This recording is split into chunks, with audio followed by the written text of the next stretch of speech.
playing from Bhavya Bharat.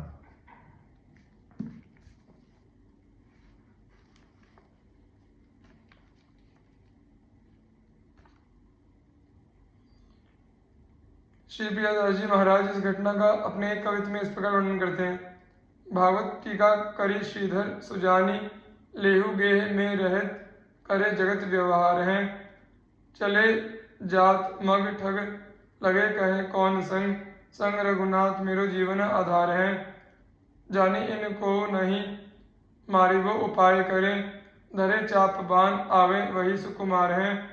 आए घर ले आए पूछे श्याम स्वरूप कहाँ, जानिए वे तो पार किए आपको डारे भार है। भगवान का प्रेम। निकिंचन एक दास तासु के हरिजन आए, विदित बटोही रूप भय हरि आपु लुटाए। साखी देन को श्याम खुरदहा प्रभु ही पधारे, रामदास सदन राय रणछोड़ सुधारे। आयुध छत तन अनुग के बलि बंधन बपु धरे, भक्तनि संग भगवान नित ज्यों गौ बच्छ गोहन फिरे। भगवान सर्वदा अपने भक्तों के साथ इस प्रकार घुमा करते जैसे बछड़े के पीछे पीछे गाय। श्री हरिपाल नामक एक भगवान के भक्त अति निष्किंचन थे। उनके यहाँ भक्तगण पधारे। घर में सेवा योग कुछ भी नहीं था। स्वयं भगवान लक्ष्मी जी को साथ ले यात्री बनकर आए और उस निष्किंचन भक्त के हाथों से लुटे। साक्षी देने के लिए भगवान वृंदावन से एक भक्त के साथ खुरदहा ग्राम को उधारे।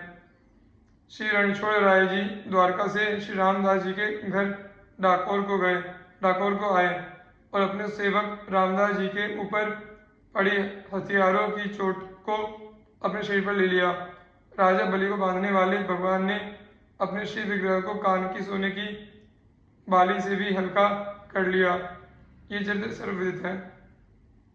यहाँ इन भगवत प्रेम भक्तों का चरित्र संक्षेप में प्रस्तुत है। निष्किंचन भक्त श्री हरिपाल जी। श्री हरिपाल जी का जन्म ब्राह्मण कुल में हुआ था। आप श्री भगवान के अकिंचन भक्त थे। संत सेवा में आपकी बड़ी प्रीति थी।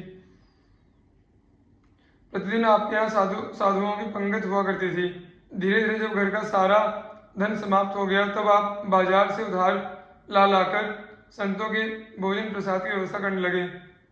थोड़े दिन में बाजार में भी जब हजारों रुपये का कर्ज हो गया तो वहां से भी उधार मिलना बंद हो गया। पास पड़ोस के लोग इसलिए उधार देने से कतराते थे कि ये दिन भर तो साधु सेवा करते हैं, कुछ काम धंधा तो करते नहीं, फिर वापस कहाँ से करेंगे।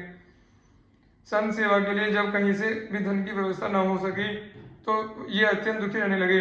ये सदैव यही सोचते कि धन की व्यवस्था का क्या उपाय किया जाए जिससे संत सेवा निर्बाध होती रहे। इसी क्रम में ये एक बार किसी वैश्य के यहाँ चोरी करने के उद्देश्य से घुसे थे। आज ही रात का समय था। अचानक खटपट होने से वैश्य की पुत्री की नींद टूट गई। उसने अपने पिता से कहा, पिताजी लगता है घर में कोई चोर घुसा है। वैश्य ने कहा, चिंता न करो, हमारे गांव में ना कोई चोर है ना कभी चोरी होती है। अगर कोई होगा तो हरिपाल ही होंगे। वे संत सेवा के लिए ही कुछ ले जाने आए होंगे, इसलिए तू चुपचाप सो जा।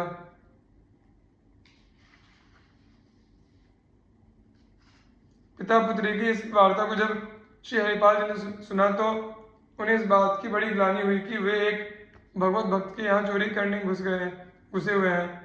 उन्होंने सारा सामान तो वहां छोड़ ही दिया, साथ ही वह चादर भी छोड़ दी जिसमें उन्होंने चोरी का सामान बांधा था। इस घटना के बाद उन्होंने चोरी करना भी छोड़ दिया, क्योंकि इसमें इस बात का भय था कि कहीं गलती से किसी भक्त के यहाँ न चोरी हो जाए और अपराध बन जाए। परंतु साधु सेवा के लिए धन की व्यवस्था भी करनी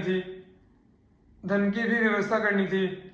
अतः उन्होंने जंगल में जाकर वेशभूषा, तिलक, माला, कंठी आदि से परीक्षा कर अब भक्तों को लूटना शुरू किया और उसी धन से संत सेवा करते।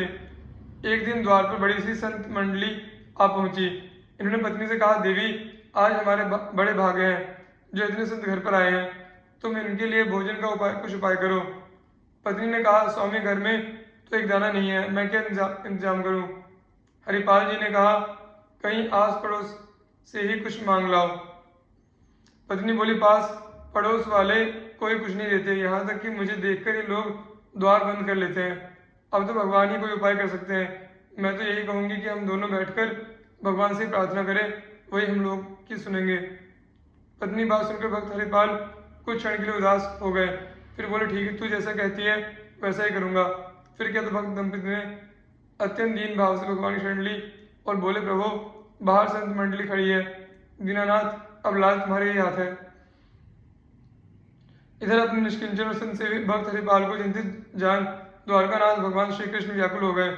भक्त की चिंता ही भगवान की चिंता होती है और उसका निवारण करना ही का कार्य।